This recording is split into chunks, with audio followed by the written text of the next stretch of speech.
शिशु रोग विशेषज्ञ, सीतामढ़ी, बिहार। मैं आज फिर हाजिर हूँ आप लोगों के बीच बच्चों के स्वास्थ्य संबंधी एक अहम मुद्दे को लेकर। आज का टॉपिक है चमकी, जिसको अलग अलग भाषा में अलग अलग क्षेत्र के हिसाब से अलग अलग नाम से जाना जाता है। साइंटिफिक टर्म में इसे एबनॉर्मल मूवमेंट या सीजर कहते हैं। बाकी लोकल भाषा में कहीं पर चमकी कहा जाता है। बिहार और ईस्टर्न यूपी के इलाके में, वेस्टर्न यूपी दिल्ली में दौरा कहा जाता है। अलग अलग जगह पर अलग अलग नाम से जाना जाता है। चमकी होता क्या है पहले जानना बहुत ज़रूरी है। चमकी दिमाग के अंदर एबनॉर्मल एक्टिविटी, इलेक्ट्रिकल एक्टिविटी होती है, जिसके वजह से बॉडी में अलग अलग तरीके के मूवमेंट होते हैं। इसी को चमकी, सीजर या एबनॉर्मल मूवमेंट कहते हैं। कई तरह से चमकी बच्चों में पड़ सकता है। अक्सर जो जनरल परसेप्शन ये है कि चमकी जो जानते हैं लोग कि हाथ पैर ऐसे ऐसे मारना, आंखें ऊपर करना, मुंह से झाग लेना, ये टिपिकल चमकी का प्रकार है। लेकिन इसके अलावा भी बच्चों में अलग अलग तरीके से चमकी हो सकती है। न्यूबॉर्न में खास करके सैकड़ों तरीके से चमकी होता है, और बच्चा सिर्फ आंख ऊपर के ऊपर देख रहा है उसको भी चमकी कहते हैं। तो एक वो बहुत वास्ट टॉपिक है, इस पर कोई बात में डिस्कशन करेंगे। चमकी जब पढ़ रहा हो तो हमें क्या करना चाहिए। अक्सर बच्चों में चमकी कुछ बच्चों में बुखार के साथ होता है, कुछ बच्चों में बगैर बुखार के होता है। तो बुखार के साथ चमकी होता है 6 महीने से 5 साल तक की उम्र में, ज़्यादातर उसमें 90% केसेस में वो बुखार वाला चमकी होता है। उसमें बुखार को भी कंट्रोल करना है, चमकी को भी कंट्रोल करना है। बुखार को कैसे कंट्रोल करना है, बच्चे का कपड़ा जो ज़्यादा अगर पहना है तो उसको निकाल देना है।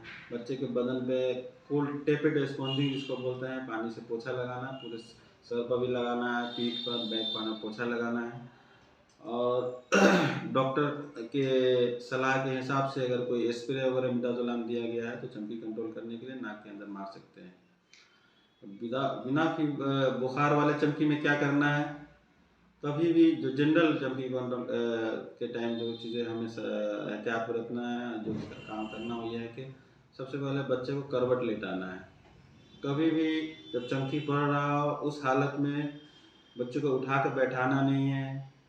हाँ, ज़बरदस्ती उसके मुंह से कुछ खाने पीने के लिए नहीं देना है, उसको करवट कर देना है। हाँ, और मुंह से अगर कुछ झाग वगैरह कुछ आ रहा है तो कोशिश करना उसको बाहर निकालने का। चमकी के दवा के बारे में जानना बहुत ज़रूरी है। जो भी दवा डॉक्टर के द्वारा प्रिस्क्राइब किया गया है, क्योंकि बच्चों का पर वज़न कम होता है तो अक्सर दवाओं की मात्रा बहुत कम होती है। तो सबसे पहले दवा, चमकी की दवा कोशिश करना चाहिए सिरिंज से नाप के जितना ml हो उसके हिसाब से दें। 2 ml 4 ml जो भी हो उसके हिसाब से दें, और फिक्स टाइम पर देना ज़रूरी है। डेली एक ही टाइम पर चमकी की दवा अगर 2 दिन में 2 बार देना है तो मॉर्निंग इवनिंग का टाइम फिक्स होना चाहिए। उसी टाइम कोशिश करनी चाहिए कि उसी टाइम हम चमकी की दवा दें। बीच बीच में डॉक्टर से मिलते रहना जाना बहुत ज़रूरी होता है, क्योंकि बच्चों का वज़न जब बढ़ता है तो उसके हिसाब से दवा का भी डोज बढ़ाया घटाया जाता है। तो डॉक्टर से मिलकर फिर दवा मिलना चाहिए बीच बीच में, ताकि वो दवा को एडजस्ट कर सके। ये हुआ चमकी की दवा से रिलेटेड बात है। चमकी के बारे में समाज में बहुत सारे अंधविश्वास है और इसको जानना बहुत ज़रूरी है। देखिए, चमकी जो पड़ता है, जो दौरा पड़ता है, एबनॉर्मल मूवमेंट जो होता है, दिमाग के अंदर एबनॉर्मल इलेक्ट्रिकल एक्टिविटी की वजह से होता है। तो दिमाग इंसान का सही से काम नहीं करता उस टाइम।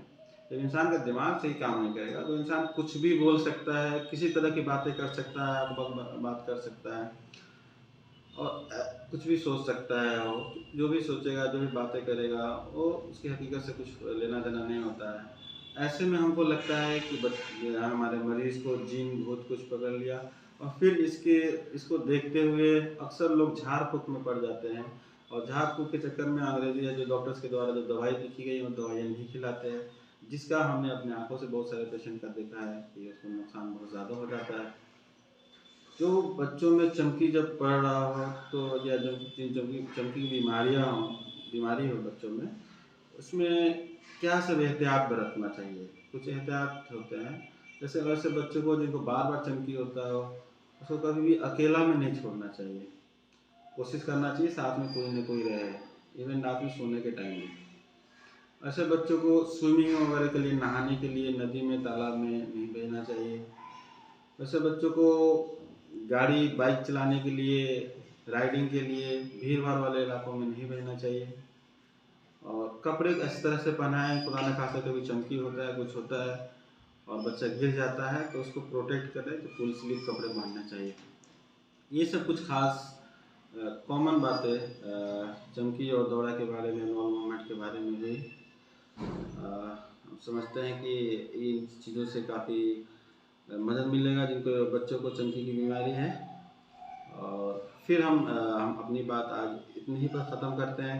फिर अगली बार हम किसी अहम टॉपिक के साथ, बच्चों के स्वास्थ्य के संबंधी अहम टॉपिक के साथ आप लोगों के बीच हाजिर होंगे। अल्लाह हाफ़िज़।